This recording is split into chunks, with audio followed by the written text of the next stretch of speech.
Fighting words from Gilas Pilipinas coach Chot Reyes during a timeout before the brawl are now also making the rounds on social media. Did it fuel or even directly instigate what happened next? The coach insists his message was just intended to pump up his wards. News 5's Patricia Mangune has the story. Before all the now controversial brawl between Gilas Pilipinas and Australia, Coach Chot Reyes was heard telling his wards this during the last timeout. Hit somebody! Put somebody on his house! But Coach Chot clarified, this is basketball jargon, which does not literally mean to hurt the opponent. All these years of basketball, that's basically basketball talk. And it doesn't mean go out and hurt somebody. Stop giving them fast break points. Give up an early foul. Ibig sabihin, let's foul. Let's not give an easy layup. For the Philippine side, it was evident the players from Australia were being provocative from the start, which began with what they called a disrespectful gesture of removing official stickers on the court of the Philippine Arena without permission, to the tensions that occurred during the warm-ups and up until the game. That's why the Samahang Basketball ng Pilipinas, or SBP, called for the FIBA to investigate the entire context, which led to the melee.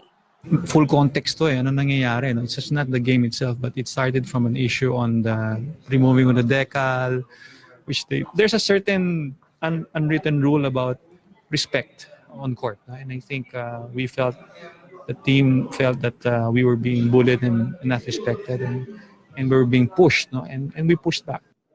It was also pointed out that there was weak officiating during the game, where Australia's bullying was not called out. I think they were inexperienced for such an important game and for such an environment. No? You had 22,000 fans and you had two very passionate teams competing, very competitive teams, very physical teams, and might not have escalated if the referees controlled the game better. You know, there's a technical foul for taunting. And if you don't step in and stop these players from doing what they were doing last night, ganun na mangyayari. So, for me, both the Australians and the Filipinos, to a certain extent, were at fault. But I feel the ones who were the most at fault were the referees. Because of the incident, the Philippine camp is preparing for the possibility of suspensions imposed against its players for the succeeding games in September. But the Gilas coach is confident they still have a pool of great players from the PBA. If there are going to be players who will be suspended, we have a deep enough pool of other players in the PBA that hopefully we can tap, aside from our existing pool now.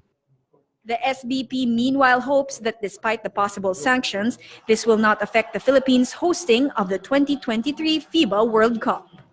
For News 5, Patricia Mangune, We Are One News.